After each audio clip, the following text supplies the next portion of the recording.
Hey everyone, Murray Duck here, and welcome back to Let's Play Pokemon XD Gale of Darkness. Last time we continued even further, well, not too much because we got interrupted by two large battles into the Cipher Key Lair. And in this part, we're going to be continuing going through the Cipher Key Lair. Now, you're wondering, how do we go? Where do we go from here? We actually go in here. You can talk to these people if you want. The man in charge of the Gorn is on the top floor of the factory. And no, I am not an acquaintance, I'm here to kick his butts.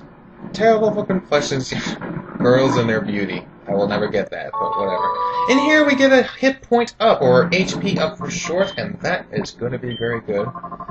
I am going to actually use that on Razor, because, as you all know, Zangoose is a base-level, non-evolving Pokemon. Anyways, we got this guy. Nobody apparently called for him, but whatever. Flippus. I find that funny. You, sir, have earned my respect because you have a funny name. In any case, he has a Chimecho and a Kecleon. Kecleon is annoying. That's about. That's all. That's it. Nothing said. Nothing more. Nothing less. Kecleon is just annoying. Why? Color change ability. Changes its type to the type of last attack move that actually hit it. Of course, it's not going to get a chance because I one-shot it with a Mach Punch. Thank you, Mason, for being a powerhouse. You are awesome. And he has a Noctowl.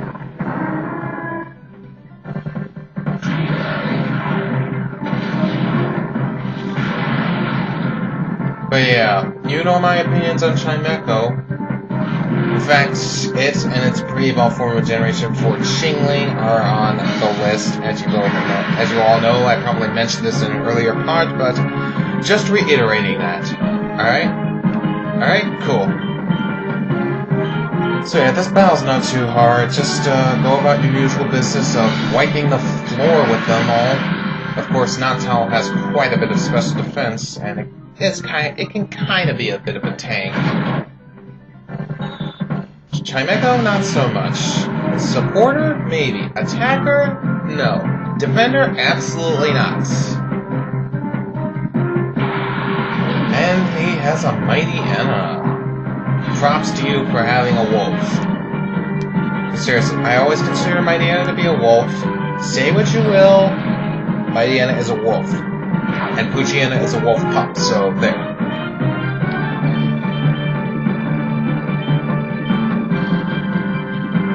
Another Mach Punch to the face.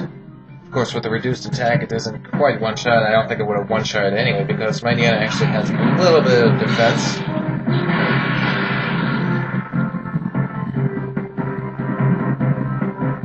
And why is this Noctowl like using Takedown?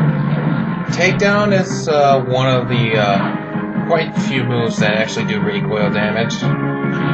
Oh, I can tell this is gonna hurt.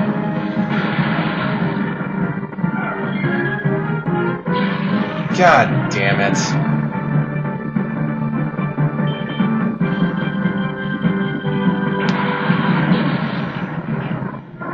How many times has Sabrina fainted so far? I would be shocked if someone has actually been keeping track of that. Seriously. Every time I'm in a battle, and every time I send Mason and Sabrina out, they always target Sabrina first. Do they not like cats? Is that what they're trying to tell me? Is Pokemon XD Gale of Darkness trying to tell me that they hate cats? Because that's kind of what it sounds like.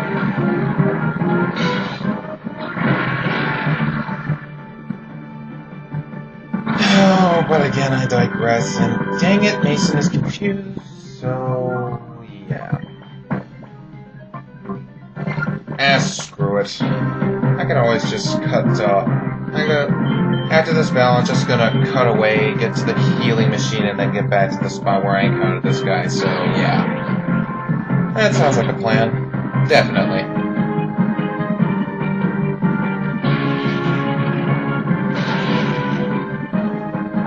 And since this is gonna be on a Monday part, I will definitely make it a little bit of an extended episode, kinda like before. So yeah. Yeah, you're in shock? Whatever. I will be back. Alright, back at this spot. Let's keep going. And get interrupted yet again. Not allowed to go any further. Screw you, Tart. Seriously? Her name is Tard. That's the name of an animal that Klingons have as pets. Seriously. Tard. A Tard in the Star Trek universe is basically a freaking wild, freaking animal. And you have an eye tail, so I hate you.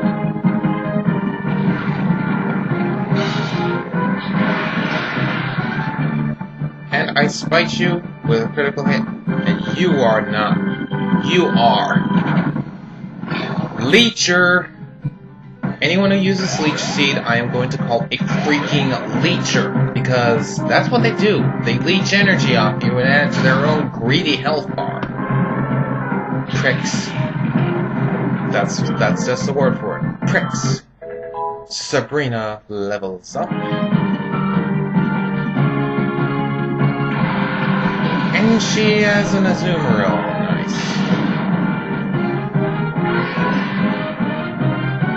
But yeah, screw you, Jumpluff, for all of this. What am I gonna do? What am I gonna do? You know what? I am going to be a total douche. Because I am not letting that Jumpluff continue to suckle energy off of Sabrina. No, I'm not letting it. I'm not allowing that.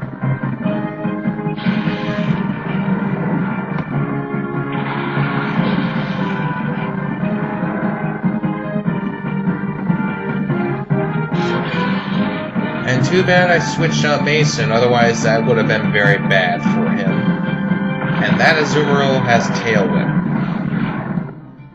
Noob! Then again, it will actually kinda help Jumpluff's Aerial Ace do more damage, but I don't care. Because I'm going to torch you now. I'm going to burn you to the ground.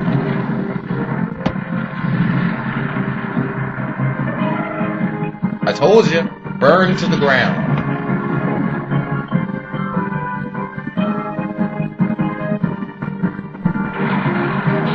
Ah, Tangela. Another Shadow Pokemon. Tangela I have never used, nor have I used its 4th generation evolution, Tangrowth. I don't think I ever will either. And that Bubble Beam hurt. Also, how the hell did I miss with Crush Claw? Seriously, how did I miss with Crush Claw? Sure, it doesn't have complete accuracy, but still, did it have to miss? No, I don't think so.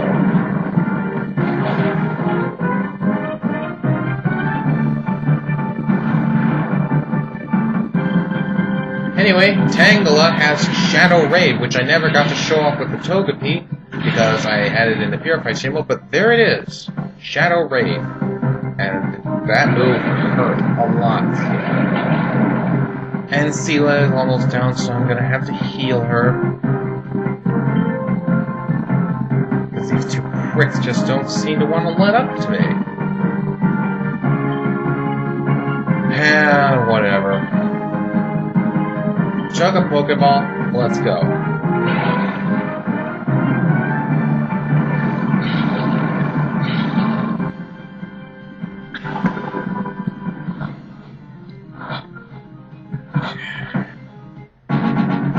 And there we go.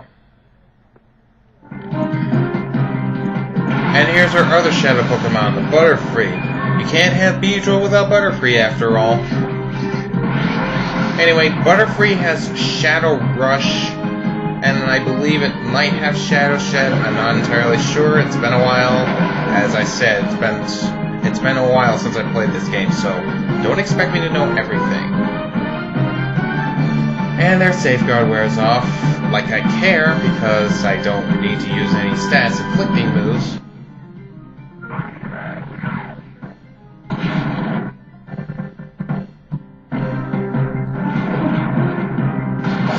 Goodbye, Azumarill. May you Bubble Beam no more.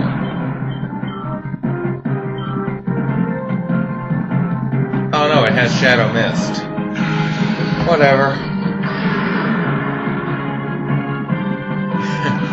If Shadow Mist were actually a legitimate move in, like, actual Pokemon games, oh man, that would be so broken. Seriously, 2 levels of evasiveness drop. Personally, that would be incredibly, incredibly helpful.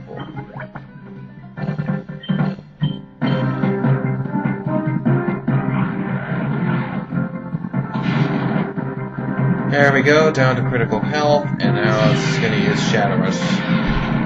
Of course. I might have to get some more Pokeballs off screen. Maybe. And I'm just gonna use Charm because why not?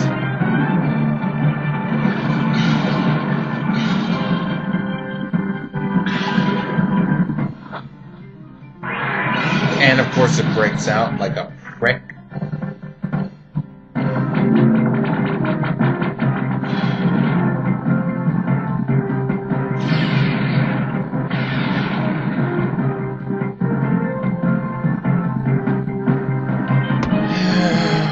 Whatever. I'll just pop another Great Ball because I really feel kind of lazy today, and I don't want to be spending too much time trying to snag with a friggin' Pokeball.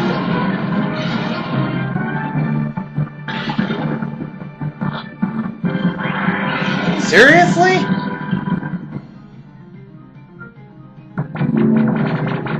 Oh my god. Don't tell me I'm gonna have to use a freaking Ultra Ball. Because that really would not help my mood. Boy.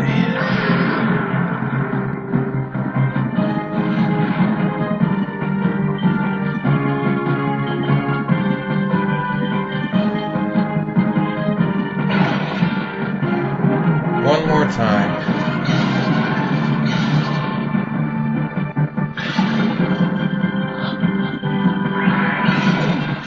Screw it, I am using an Ultra Ball, because I am sick of this.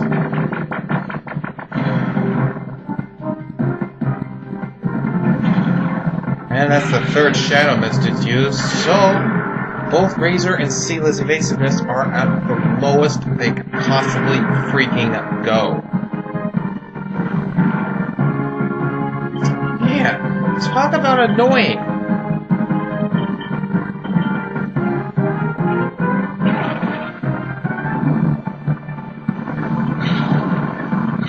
I never thought I would have to use a freaking Ultra Ball on a level 30 Shadow Pokemon, but... Come on! Are you serious? Butterfree, you are pissing me off.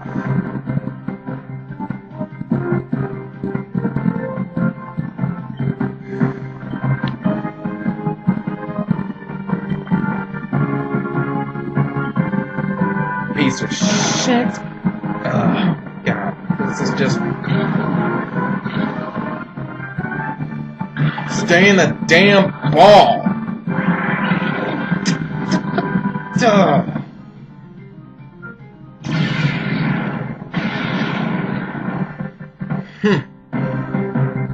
Stupid mother... Duh. I don't care. I don't care that I failed to snag it. That Butterfree was pissing me off. I'll snag it off screen sometime. I don't give a shit. God. So annoying.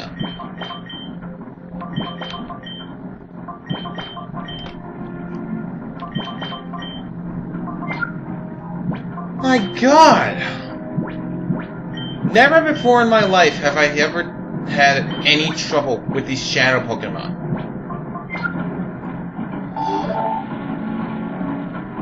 And I was wrong about Roselia being last. Because it was apparently my freaking Spearow. Just whatever. Hey, remember this guy? Yeah, we saw this guy at the SS Libra, so now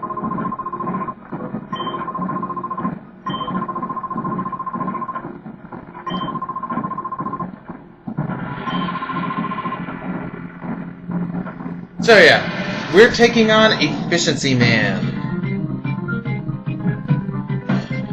which is Cipher Peon Snidle.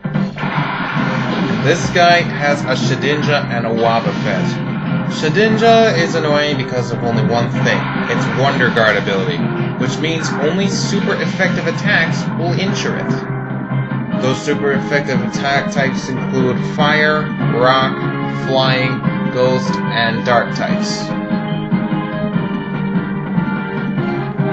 Wobbuffet is annoying for another reason entirely. It likes to use Counter or Mirror Code, so yeah. Thing about Shedinja, it only has 1 HP, and it will only ever have 1 HP. So really, Shedinja is not that useful. Vibrava, on the other hand, is. And I just used Thunderbolt with Razor because I didn't want to risk taking a counter from a Wobbuffet into the face. And it's using Destiny Bond. Destiny Bond is a move that, if you make that Pokemon that uses Destiny Bond faint, your Pokemon's going down with it, no matter how high its HP is.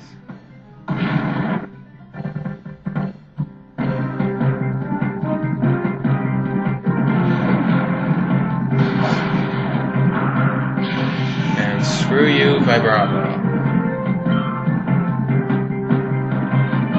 Snidle has a Shadow Magneton. This Magneton has Shadow Sky, just like Lunatone did. Oh great, Wobbuffet used Encore. Encore makes it so that you can only use the last attack that you use. And unfortunately, it also randomly targets the Pokemon. You can't select which Pokemon to attack, which in my opinion is utter bull. And Magneton, like Tangela and Togepi, have Shadow Rave.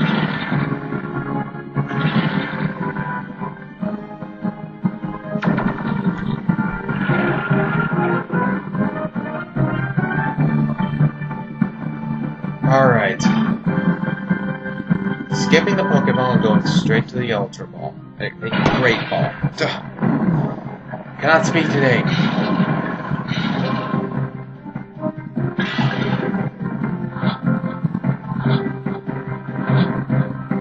At least you weren't a Butterfree. I hate Butterfree now because it was annoying. So annoying. And yeah, Fate Attack to finish off the Wobbuffet because Wobbuffet cannot Mirror Coat a Dark type because Mirror Coat is a Psychic type attack. Or rather, Counter Attack. But it's still a Psychic type move, and Psychic type moves, except for Future Sight, cannot hurt a Dark type. That and in 4th generation, or I think it's either 4th or 5th generation, there is Miracle Eye, which cancels out the Dark type of a Pokemon.